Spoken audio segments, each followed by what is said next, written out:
주님을 사랑하면 아멘 하십시다. 우리 한번 세 번 우리 작년에 많이 외쳤는데 오른손 높이 올리시고 이렇게 외치십시오. 불가능은 없다 기도하면 된다. 세 번 합니다. 시작. 불가능은 없다 기도하면 된다. 불가능은 없다 기도하면 된다. 불가능은 없다 기도하면 된다. 믿으시면 아멘 합시다. 서로에게 인사합시오. 당신에게 오늘 기적이 일어납니다.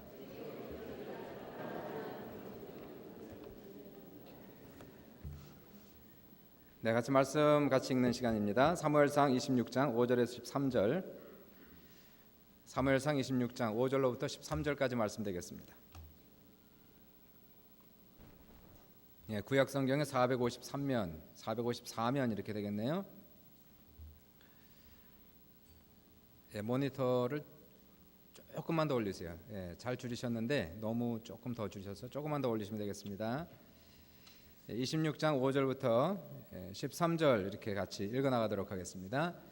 제가 5절 읽고 여러분 그 다음 절 읽으세요. 다윗이 일어나 사울이 진친 곳에 이르러 사울과 네리의 아들 군사령관 아브넬이 머무는 곳을 본즉 사울이 진영 가운데 누웠고 백성은 그를 둘러 진쳤더라.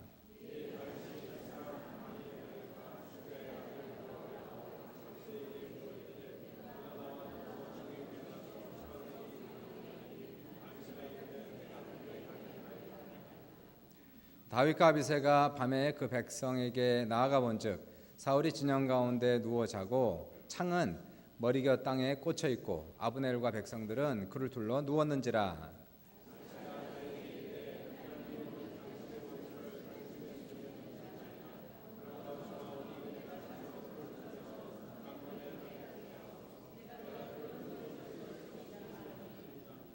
다윗이 아비새에게 이르되 죽이지 말라. 누구든지 손을 들어 여호와의 기름 부음 받은 자를 치면 죄가 없겠느냐 하고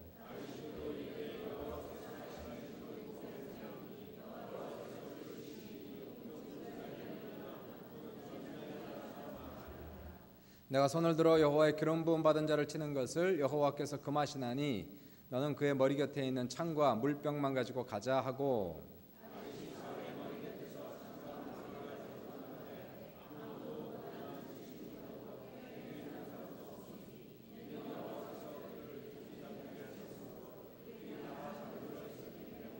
네, 13절을 학독합니다. 이에 다윗이 건너편으로 가서 멀리 산 꼭대기에 서니 거리가 멀더라. 네, 계속해서 우리 다윗에 대한 공부를 하고 있습니다. 세 번째인데요. 다윗에 대한 말씀, 성경에 많은 말씀이 있기 때문에 오늘 세 번째 연이어서 다윗에 대해서 공부하고 내봤습니다. 다윗이 하나님께 기름 부음 받은 나이가 약관의 16세 소년의 나이였습니다. 이때부터 하나님의 능력이 다윗에게 나타나기 시작했는데요. 첫 번째는 찬양의 은사가 일으키면서 그가 수금을 치면 듣는 사람들의 마음속에 하늘의 평화, 기쁨이 넘치고 더 나아가서 병이 낫기도 하고 귀신이 떠나는 그런 역사가 나타나면서 다윗이 이러한 능력 때문에 나중에 궁중 악사가 되어서 궁중에서 일하는 이러한 축복을 누리게 됩니다. 그리고 더 나아가서 이 사람에게 성령의 감동이 있으면서 엄청난 용기와 믿음이 생겼습니다. 지난주에 말씀을 드렸지만 키가 3m가 되는 블레셋 괴물 장수 골리앗을 맞이해서 물맷돌로 그를 쳐서 죽여 이스라엘 군대가 블레셋 군대를 역사상 처음으로 쳐서 대승하는 그러한 기적을 체험을 하게 되고요. 그 다음부터 이 다윗에게는 놀랍게 리더십이 생겼어요. 이전에 없었던 놀라운 리더십이 생기면서 다윗 주변에 수많은 사람들이 몰려오기 시작합니다. 다윗을 사랑하는 사람, 다윗에게 자기의 생명을 바치고자 충성하는 그러한 사람들이 다윗 주변에 몰려들면서 다윗은 승승장구하는 그러한 인생을 그렇게 살아가게 됩니다. 주변의 대부분의 사람들은 다윗을 사랑하고 충성을 약속했지만은 그러나 한 사람이 있었습니다. 사울 왕이죠. 사울 왕은 다윗을 보고 질투하고 의심하고 두려워하기 시작합니다. 눈여겨보기 시작했어요. 다윗은 정말 사울을 섬길 때에 사심없이 섬겼습니다.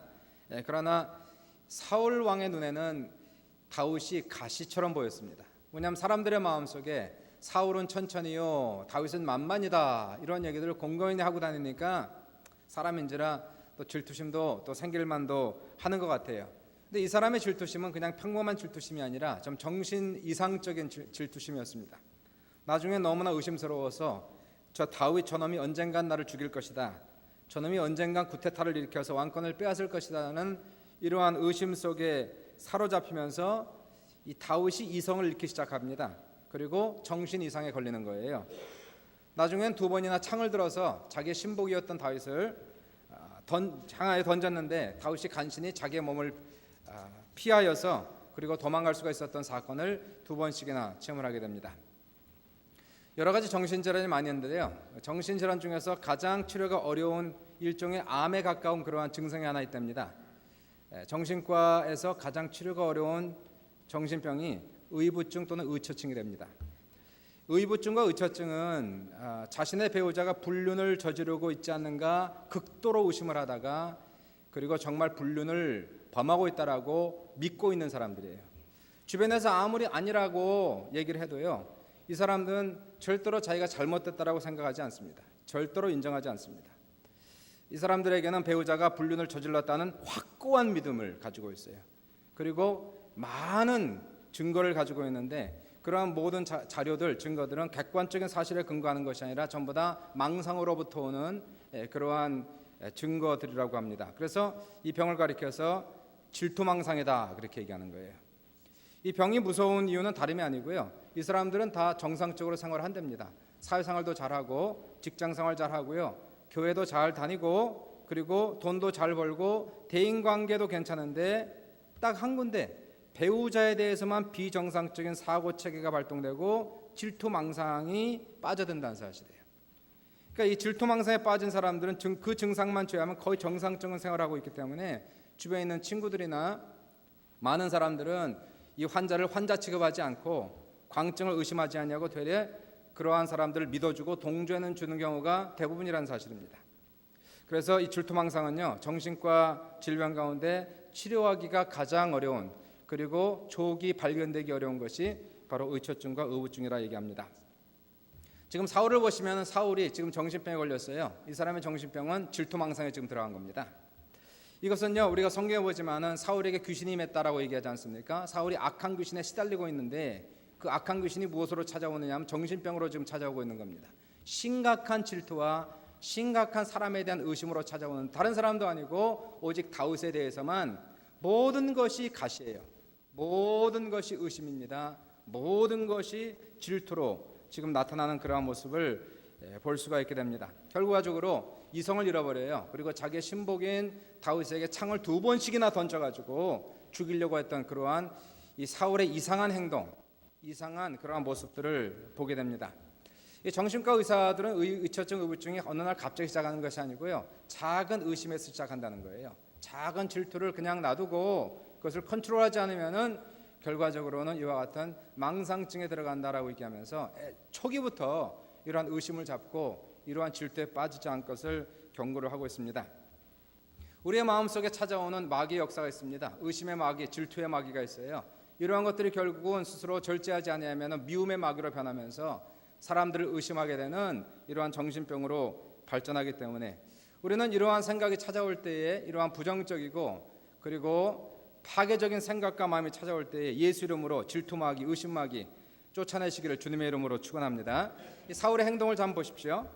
이 사울이 얼마나 이상한 행동을 하고 있느냐면요, 다윗이 지금 이 사울의 피해망상증 또는 질투망상증을 피해서 지금 도망을 갔습니다. 그래서 어디로 갔느냐 하면은 광야로 들어갔어요. 이쪽 광야에서 저쪽 광야로 사울의 낯을 피해 도망을 가는데 사울은 이러한 다윗을 찾아가는 겁니다. 어느 정도 찾냐면은 이스라엘의 온 군대를 출동시키고 있어요. 이해가 되지 않아요. 한 사람을 잡기 위해서 이스라엘의 모든 군대를 출동시켜서 잡고 있는 이러한 사람을 보게 됩니다. 벼룩을 잡기 위해서 온 광야를 행하면은 광인의 모습을 보게 됩니다. 다윗은요, 사울을 피하여서 광야에서 이 동굴에서 저 동굴로 도망자의 신세를 면하지 못하다가 오늘 본문의 사건이 딱 터지는 거예요. 오늘 본문의 사건을 보시면은 사울이 다윗을 잡으려고 온 군대를 이끌고 광야로 지금 들어간 겁니다. 한밤중이 되었어요. 사울도 잠이 들고 모든 신하가 잠이 들고 모든 군대도 잠이 들고 보초 쓰는 보초까지도 잠이 들어버렸습니다. 그래서 다윗이 아비새라고 하는 장수와 함께 두 사람이 몰래 한밤중에 사울의 진영에 들어갔는데 바로 눈앞에 사울이 자고 있고 온 군대가 지금 다 자고 있는 거예요. 이때 아비새가 다윗에게 이렇게 얘기하죠. 주여, 내가 창으로 그를 찔러 단번에 땅에 꽂게 하소서. 두 번도 필요 없나이다. 아비새는 엄청난 장수였습니다. 그랬더니 다윗이 뭐라고 얘기합니까? 이렇게 얘기합니다. 죽이지 말라. 따라해 보세요. 죽이지 말라. 누구든지 손을 들어 여호와의 기름 부음 받은 자를 치면 죄가 없겠느냐? 여호와께서 그를 치시리니 혹은 죽을 날이 이르거나 또는 전쟁에 나가서 망하리라. 우리가 여기서 다윗의 신앙심을 볼 수가 있게 됩니다. 우리가 알지만은 다윗은 엄청나게 유명한 악사였고요, 용사였고요, 리더였고요, 시인이었고요, 노래를 쓰는 사람이었고요. 그러나 그 이전에 우리가 볼 수 있는 것은 다윗이 성령의 감동을 받으면서 이분에게 나타난 가장 충격적이면서 가장 아름다운 모습은 무엇이냐면은 이분의 놀라운 신앙심이었습니다. 어떻게 하나님께서 다윗을 향해서 그는 내 마음의 합함자라고 얘기할 수 있을까? 오늘 우리가 본문을 보시면은 이분의 깊은 신앙심을 우리가 볼 수가 있게 되고요. 우리는 이와 같은 믿음의 용사들, 우리 믿음의 조상들, 이분들의 자취를 따라서 갈망하는 우리 모두가 되시길 바랍니다. 첫 번째 다윗의 모습입니다. 하나님을 경외하는 신앙입니다. 따라해 보세요. 하나님을 경외하는 신앙. 다윗의 가장 중요한 것은 하나님을 경외하는 것, 하나님의 뜻을 구하는 것, 하나님의 뜻대로 살아가는 것, 이것이 다윗에게 가장 중요했습니다. 다윗에게 절대절명의 기회가 찾아왔습니다. 다윗을 그토록 질투하고 미워하고 시기하고 죽이고자 온 군대를 출동시킨 다윗을 죽일 기회가 지금 내 눈앞에 있는 거예요. 다윗, 아비새 둘 다 위대한 장수입니다. 지금 자고 있는 이 사람을 죽이는 것은 파를 죽이는 것처럼 쉬운 그러한 일이었어요. 그러나 여기서 다윗은 사울을 쳐서 죽이기를 거부하고 있다는 사실이에요. 24장에서도 이건 26장이거든요. 24장을 보시면 이와 같은 똑같은 상황이 벌어졌습니다. 굴 속에서 사울을 죽일 수 있는 기회가 주어졌지만은 다윗은 그를 죽이기를 거부합니다. 이번 두 번째 지금 찬스가 생긴 거예요. 절대절명의 그러한 찬스가 두 번 생겼지만은 다윗은 여기에서 하나님이 원치 아니하신다라고 얘기하고 그를 쳐서 죽이는 것을 거부하는 것을 우리가 볼 수가 있게 됩니다. 9절을 보시니까 다윗이 아비새에게 이르되 죽이지 말라. 누구든지 손을 들어 여호와의 기름 부음 받은 자를 치면 죄가 없겠느냐. 다윗은 하나님을 경외한 사람이었어요. 아무리 못된 사람이라 할지라도 하나님의 기름 부으심을 받은 사람에게는 직접 손을 대지 않겠다라고 하는 다윗의 신앙심을 우리가 볼 수가 있게 됩니다. 설사 이것이 나에게 성공할 수 있는 절호의 찬스라 할지라도 이것만 하면 내가 정말 큰 돈을 벌 수 있다라는 그러한 절대절명의 기회가 한번 여러분 눈앞에 왔다고 생각을 해보십시오. 사람들은 두 번 생각하지 아니하고 그 기회를 덥석 물어버립니다. 다윗은 그렇지 않았다는 거예요. 두 번 거의 비슷한 그러한 기회가 눈앞에 찾아왔어요. 성공할 수 있습니다. 이번에 원수를 갚을 수 있습니다. 그러나 다윗은 그러한 순간 앞에서도 하나님 앞에 기도하는 것을 잊지 않았어요. 하나님이 무엇을 원하십니까? 하나님의 뜻이 무엇입니까? 그것은 찬스였습니다. 기회였습니다. 그럼에도 불구하고 하나님이 원치 아니하시면은 그 성공할 수 있는 기회를 거부하겠다는 사실이에요. 거절하겠다는 사실이에요. 이것이 바로 신앙의 엄청난 위대한 모습인 것을 우리가 볼 수가 있게 돼요. 사울은 그러나 어땠습니까? 사울은 완전히 반대적인 삶을 살았어요. 다윗을 질투하다 보니까 비정상적으로 다윗과 가까이 하는 모든 사람은 다 시기하고 다 질투합니다. 다 의심해요. 다윗과 가까이 못하게 해요. 누구에게도 다윗과 가까이 하는 것을 원치 않았어요. 다윗과 가까이 했던 요나단도 자기 아들이었지만은 미워했습니다. 다윗과 가까이 했던 미갈도 딸이었지만은 다윗과 가깝다는 그 이유로 자기 자식들까지 미워한 사울의 비정상적인 행동을 나중에 보십시오. 더 나아가서 다윗을 도왔다는 그 이유로 말미암아서 제사장 85명을 한 칼에 죽이는 그런 모습을 보면서 사울은 하나님을 경외하는 모습이 전혀 없었어요. 하나님 무서운 걸 몰랐어요. 하나님 두려워하는 걸 몰랐어요. 그러나 다윗은 알았습니다. 설사 이것이 나에게는 큰 축복의 찬스라고 한다 할지라도, 큰 돈을 벌 수 있는 기회라 한다 할지라도 다윗은 먼저 하나님 앞에 기도하고 물어봅니다. 하나님 어찌할까요? 주님이 원하십니까? 주께서 아니다 하면은 손 놓는 거예요. 내 것이 아닙니다. 주님이 원치 않는 것은 결코 먹는 게 아니에요. 손대는 것이 아니에요. 하나님께서 허락하시는 것만 내 것이고 하나님이 허락하지 않는 것들은 결코 내 것이 아닌 것입니다. 여기에 우리가 바로 다윗의 하나님을 경외하는 그러한 신앙을 우리가 읽어나갈 수가 있게 되고요. 19절 보시니까 다윗이 사울에게 이렇게 외칩니다. 만일 왕을 충동시켜 나를 해하려 하는 이가 여호와시면 여호와께서는 제물을 받기를 원하나이다. 하나님께서 나를 죽이기 원하시면, 당신을 통하여 나를 잡으시고 당신을 통하여 나를 죽이는 것이 만약 하나님의 뜻이라면, 그러면 제가 그것을 인정하겠습니다. 제가 죽겠습니다. 제가 제물이 되겠습니다. 여기에 우리가 하나님을 경외하는 마음과 다윗이 하나님의 뜻을 따라 살기로 했던 그 마음을 우리가 읽어나갈 수가 있게 되는 것이고요. 우리가 사무엘하 16장을 보시면 아주 비슷한 사건이 하나 나와요. 이거는 이제 다윗이요 나중에 왕이 된 다음의 사건이었습니다. 이때는 자기 아들 압살롬이 다윗을 향하여 반역을 일으키게 되지 않습니까? 반역을 일으켜서 다윗이 자기의 가장 가까운 신하들과 궁에서 급히 빠져나와서 도망을 가고 있었습니다. 신발도 신지 못하고 맨발로 도망가면서 자기의 머리에 재를 뿌리면서 울며 자기 아들의 낯을 피하여 도망가고 있었어요. 그때에 아주 나쁜 사람 시므이라는 그러한 사람이 나타나서 다윗과 그의 신하들을 향해서 돌을 던지며 저주하며 욕을 하고 있습니다. 비루한 자여, 사악한 자여 가거라, 나쁜 놈아 가거라. 왕을 향해서 겁도 없이 돌을 던지고 욕하고 저주를 하는 겁니다. 이때 아비새, 아까 나온 아비새입니다. 이 아비새가 또 끼어드는 겁니다. 아니 이 죽은 개가 내 조왕을 저주하게 나눌 수 없나이다. 내가 가서 그의 머리를 단칼에 치리이다. 그때 다윗 왕이 이렇게 얘기합니다. 아서라 아비새야, 그가 저주하는 것은 여호와께로서 말미암았으니 어찌하겠느냐. 내 몸에서 난 내 아들도 내 생명을 헤아려 하거든 하물며 이 사람이랴. 여호와께서 그에게 명령하신 것이니 그가 저주하게 내버려두라. 이렇게 얘기해요. 하나님께서 하신 것이라면 저주도 받겠습니다. 하나님이 시킨 거라면 죽으라면 죽겠습니다. 이 사건은요 실상 다윗이, 여러분이 아시는 사건이겠지만 밧세바와 동침을 하지 않습니까? 그리고 나서 밧세바의 아내인 우리아를 음해한 사건에 대해서 하나님이 징계한 것이라고 다윗은 지금 받고 있는 거예요. 하나님의 징계라면 받겠습니다. 달게 받겠습니다. 회개하는 모습, 그리고 하나님의 징계를 달게 받고 있는 바로 다윗의 모습을 우리가 봅니다. 하나님의 뜻을 구하는 것과 하나님의 뜻에 순응하는 자세들은 여러분과 저의 가장 중요한 모습이 될 줄 믿습니다. 신앙이라는 것은 나 중심에서 하나님 중심으로 살아가는 것이고, 나의 뜻을 버리고 나의 뜻을 내려놓고 나의 손을 아래기 전에 먼저 하나님의 뜻을 구하고 하나님의 뜻이 이루어지길 간절히 소원하는 이러한 신앙을 회복하는 우리 모두가 되시기를 다시 한번 주님의 이름으로 축원합니다. 두 번째는 하나님의 때를 기다리는 신앙입니다. 따라해보세요. 하나님의 때를 기다리는 신앙. 다윗이 사무엘 선지자에게 왕으로 기름 부음 받은 나이가 약관 16세였습니다. 그에게는 성령의 감동이 임하면서 놀라운 용사가 되었고 악사가 되었고 리더가 되었지만은 막상 왕이 되기까지는 수많은 죽을 고비를 넘겼고요, 억울한 일을 당했고요, 고난의 고난을 지나갔고요, 광야로 쫓겨가면서 도망자의 삶을 살아갔어요.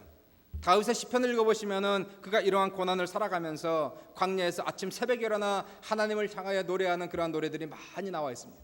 고난의 시, 비애의 시, 눈물의 시, 전부 다 광야에서 고생하면서 도망하면서 자기 억울함을 하나 앞에 하소연한 그러한 시편들을 우리가 읽어나갈 수가 있게 되는 것입니다. 그러나 결국은 다윗은 어떻게 되었을까요? 이러한 고난의 시간이 다 지나간 다음에 하나님의 약속을 따라서 나이 30세에 남왕국의 왕으로 기름 부으심을 받게 되고요, 그리고 7년이 더 지난 나이 37세에 남북 통일을 이루어서 통일왕국의 왕으로 기름 부으심을 받고 33년을 더 통치하다가 나이 70세에 하나님의 부르심을 받아서 소천하게 됩니다. 다윗은 결국 3번 기름을 받는 거예요. 나이 16세에 기름 부음을 받으면서 하나님의 약속을 받았습니다. 내가 미래에 큰 리더가 될 것이다, 왕이 될 것이다. 그러나 하루아침에 이루어진 것이 아닙니다. 그리고 나서 14년이 지난 다음에서야 남왕국의 왕이 되었고, 그리고 또 7년이 지나고 나서야 남북 통일을 이루고, 그리고 왕으로서 기름 부음 받는 사건을 보면서 하나님의 약속은 반드시 이루어지지만 그러나 시간이 필요하다는 것이에요. 그러므로 우리는 인내를 해야 된다는 것입니다. 자신의 뜻으로 억지로 하나님의 뜻을 만들어가지 않은 다윗을 우리가 보게 되는 거예요. 하나님의 때를 기다리는 사람. 10절을 보니까 이렇게 얘기하죠. 다윗이 또 이르되 여호와의 살아계심을 두고 맹세하노니 여호와께서 그를 치시리니 혹은 죽을 날이 이르거나 또는 전쟁에 나가서 망하리라. 다윗은 알았습니다. 하나님께서 반드시 당신의 약속을 지키실 것을 알았어요. 그러나 그때는, 그 시기는 오직 하나님만이 아신다는 것입니다. 하나님의 타임테이블이 있습니다. 우리의 타임테이블이 있습니다. 이 타임테이블은 틀린 것이에요. 우리의 타임테이블은 어떻게 써 있을까요? 지금 응답하소서, 빨리 응답하소서, 속히 응답하소서, 빨리빨리 역사하소서. 이것은 우리의 타임테이블입니다. 하나님의 타임테이블은 어떻게 써 있을까요? 가장 좋은 때 응답하겠다, 가장 아름다운 때 응답하겠다, 하나님께 영광될 때 응답하겠다, 너에게 가장 도움이 될 때 응답하겠다, 이것이에요. 시간이 틀립니다. 하나님의 때와 우리의 때가 틀리다는 사실이에요. 우리는 잘못하면은 읽지도 않은 솥을 열면은 밥이 서는 거예요. 마찬가지로 하나님의 응답을 너무나 자꾸 열어보면 안 되는 것입니다. 밥이 익었나 열어보고, 또 익었나 열어보고, 그러면 안 되는 거예요. 하나님 앞에 맡기는 여러분 되시기를 주님의 이름으로 축원합니다. 맡기세요. 전부 다 맡기세요. 기도하고 맡기는 거예요. 하나님 분명히 주님이 응답하실 것입니다. 하나님 응답하는 역사 나타날 것입니다. 요셉을 보시면 요셉도 하나님의 꿈을 받았을 때 나이가 17세, 그러나 그 꿈이 이루어진 나이는 39세였어요. 17세에 하나님의 꿈을 받았습니다. 비전을 받았습니다. 그러나 그 꿈이 이루어지기까지 얼마나 많은 고난을 지나갔습니까? 형들에게 팔려서 종이 되어서 살고요, 억울하게 누명 써서 감옥에 들어가게 되고요. 그러나 이러한 시간이 지난 다음에 나이 39세가 되어서 그의 꿈이 이루어지는 것을 볼 수가 있게 돼요. 나이 39세 자기 형들이 와서 무릎을 꿇고 양식을 구하는 모습을 보게 되죠. 이때 성경을 보니까 요셉은 자기의 꾼 꿈을 기억하였더라. 22년 만에 이루어진 사건인 것을 우리는 봅니다.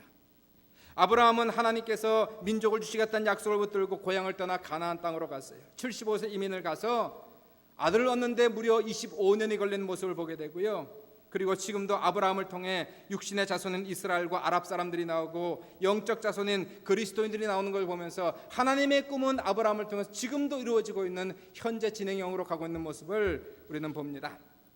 꿈은 반드시 이루어지는 것입니다. 믿으시면 아멘 합시다. 따라해 보세요. 꿈은 반드시 이루어진다. 그러나 그 때와 시간은 알 수 없다. 우리가 해야 할 일은 믿고 참고 기다리는 것이다. 믿으시면 아멘 합시다. 꿈이 있고 믿음이 있으면 참을 수 있잖아요. 내일이 밝은 내일이 있으면은 용서할 수 있잖아요. 내일 분명히 잘 될 것이라는 건 확신이 있으면은 우리는 과거를 잊어버릴 수 있지 않습니까? 꿈이 없고 믿음이 없으니까 참지 못하는 겁니다. 꿈이 없고 믿음이 없으니까 용서하지 못하는 겁니다. 꿈이 없고 믿음이 없으니까 과거에 집착하고 연연하는 것이에요. 그러나 꿈이 있고 믿음이 있다면 오늘은 칠흑같이 어두울지라도, 지금은 억울한다 할지라도 하나님 오늘보다 내일이 좋아질 줄 믿습니다. 내일보다 모레가 좋아질 줄 믿습니다. 올해보다 내년이 좋아질 줄 믿습니다. 하나님의 때가 되면 반드시 좋은 날이 생길 줄 믿습니다. 이러한 믿음으로 살아가는 우리 모두 되시길 주 이름으로 축원합니다. 기다린다는 건 어려운 거예요. 참으로 기다리는 것처럼 어려운 것이 없습니다. 하나님을 향하여서 아무런 것도 이루어지지 않아요. 눈에 보이지 않고 손에 잡히지 않고 귀에 들리지 않는 그러한 상황 속에서도 오직 하나님을 바라보고 앙망하는 것이 우리에겐 신앙이고 믿음이라는 것이에요. 기다림을 통해 다윗은 신앙이 성숙해졌습니다. 그의 성격이, 그의 성품이 깊어졌습니다. 다윗은 광야로 피신하여 도망하면서 신앙이 깊어지고 오직 하나님만을 의지하고 하나님만을 앙망하는 것을 다윗은 광야 생활 속에서 배웠던 것을 보게 됩니다.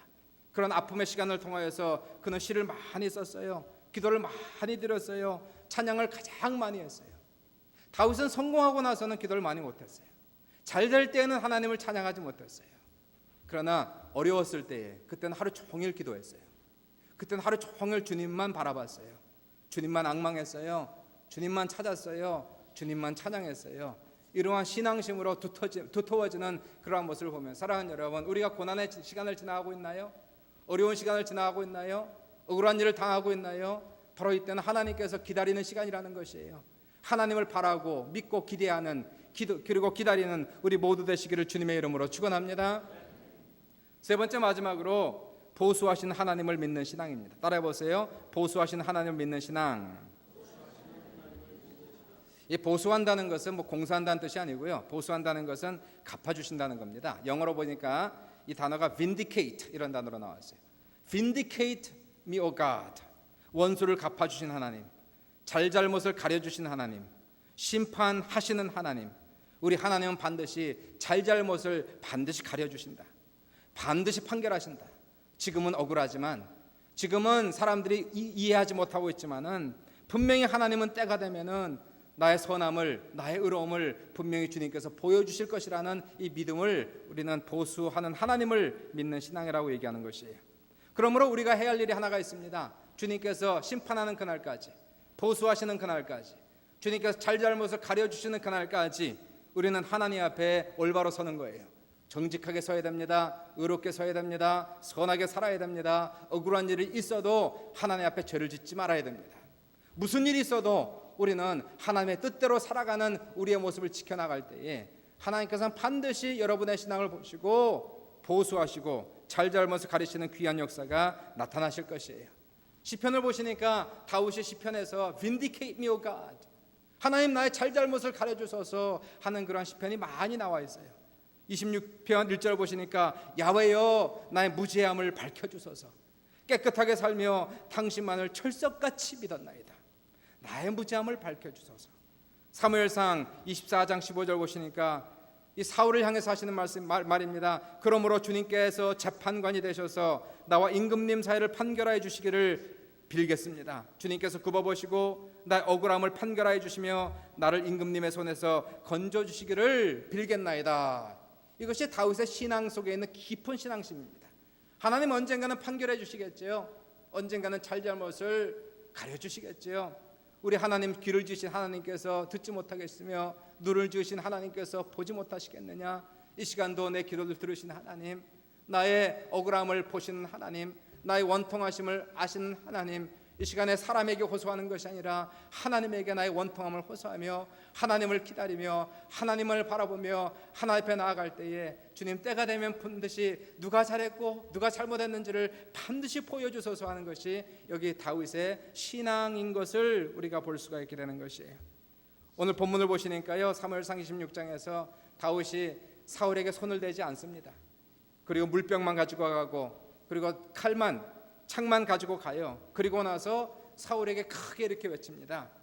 오늘 왕의 생명을 내가 중히 여긴 것 같이 내 생명을 여호와께서 중히 여기셔서 모든 환난에서 나를 구하여 내시기를 바라나이다.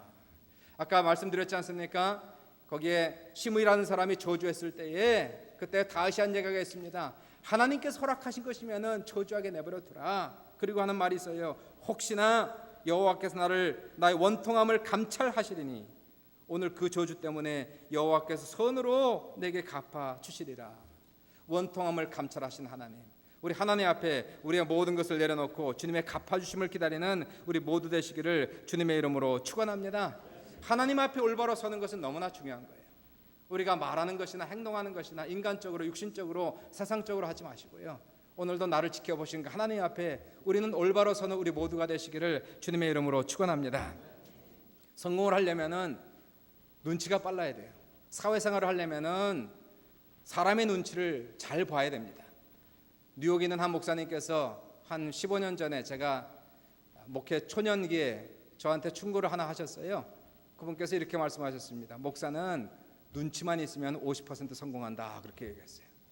너무나 눈치가 없대요, 많은 사람들. 내가 이렇게 얘기하면 저 사람이 좋게 볼지 나쁘게 볼지, 내가 이렇게 행동하면 저 사람 어떻게 생각할지 눈치가 있어야 거기에 맞게 지혜롭게 행동을 할 텐데, 저 사람이 어떻게 생각하는지, 저 사람이 뭐라고 말하는지 신경 쓰지 않냐고 눈치 없게 행동하니까, 그러니까 욕을 먹는다는 얘기예요. 자, 마찬가지입니다. 모든 사람들이 사회생활 잘하려면 눈치가 빨라야 돼요. 한번 여러분 서로에게 인사합시다. 눈치 좀 가지세요, 그러세요. 눈치가 빨라야 돼요. 사회생활을 해도 눈치가 빨라야 돼요. 내가 이 얘기를 하면, 이 행동하면 이 사람이 어떻게 볼지 알아야 될 거 아닙니까? 내가 이렇게 행동하면 저 사람이 욕을 하겠지, 저 사람이 이상하게 생각하겠지, 그럼 하지 말아야죠. 눈치가 있어야 될 거 아닙니까? 그러나 다윗 같은 경우를 보시면 다윗은 정말로 눈치가 빠른 사람입니다. 정치인으로서 기가 막히게 지혜가 많은 사람이에요. 이렇게 행동하면 저 사람이 어떻게 생각할까, 거기에 따른 지혜를 가지고 눈치를 가지고 정치인으로 성공한 사람인데요. 그러나 다윗은 사람에게만 눈치가 빠른 것이 아니었어요. 하나님 앞에 눈치가 빨라야 됩니다. 성공하려면 사람 앞에 눈치가 빠른 것보다 하나님 앞에 눈치가 빠르시길 주의 이름으로 축원합니다. 내가 이렇게 행동하면 하나님이 어떻게 생각하실까? 하나님이 기뻐하실까? 하나님이 싫어하실까? 내가 이렇게 행동하면 하나님께서 좋아하실까? 싫어하실까? 알아야 될 거 아닙니까? 우리가 하나님 믿습니까? 우리가 하나님을 경외합니까? 하나님의 축복을 믿습니까? 믿는다면은 그럼 이제는 내가 이렇게 행동할 때에 하나님께서 기뻐하시는 것들만 골라서 하는 여러분 되시기를 주의 이름으로 축원합니다. 내가 이렇게 행동할 때, 이렇게 말할 때에, 하나님 앞에 눈치 있게 행동할 때에 하나님께서 보시고 기뻐하신다면 언젠가는 보호하시는 그 하나님께서 우리가 쌓아놓으면 언젠가 주님께서 반드시 잘잘못을 가려주시고 주님께서 승리를 주는 귀한 역사가 우리에게 넘칠 줄을 믿습니다. 결론을 내리겠습니다. 어떻게 됐을까요? 31장을 보시니까 31장에 사울이 자기 아들들과 함께 블레셋과의 전쟁에 나갔다가 사울도 죽고 3명의 아들들이 다 그 전쟁에서 죽습니다. 왕이 죽었어요. 아들들이 다 죽었어요. 그래서 유다 왕국은 다윗을 왕으로 삼아 기름을 붓게 되고요. 그리고 7년이 지난 다윗 37살에 남북 통일을 이루어서 남왕국, 북왕국 전체의 왕이 되는 그러한 사건을 우리가 보게 됩니다. 만약에 다윗이 사울을 죽였다면 남북 통일 이루지 못했을 거예요. 북왕조는 전부 다 사울 편이었습니다. 남왕조는 전부 다 유다 편이었어요. 만약에 다윗이 손을 들어 사울을 쳤다면 남왕조의 왕은 되었을지 모르지만은 결코 남북 통일을 이루지 못했다는 사실이에요. 사랑하는 여러분, 우리가 이것을 볼 때에 하나님을 경외하고 하나님의 때를 기다리고 그리고 하나님의 갚아주심을 기대하면서 행동하는 이러한 신앙들이 결국은 승리한다는 사실을 반드시 기억하셔야 됩니다. 우리가 지금 지나가는 과정 속에서 여러 가지 이슈가 있겠습니다. 우리는 우리의 신앙 잘 지켜가야 됩니다. 하나님을 경외하시고요, 하나님의 때를 기다리시고 하나님의 보호하심을 기대하면서 기다릴 때에 하나님의 승리의 역사가 여러분과 저에게 넘치시기를 주님의 이름으로 축원합니다. 같이 기도하겠습니다.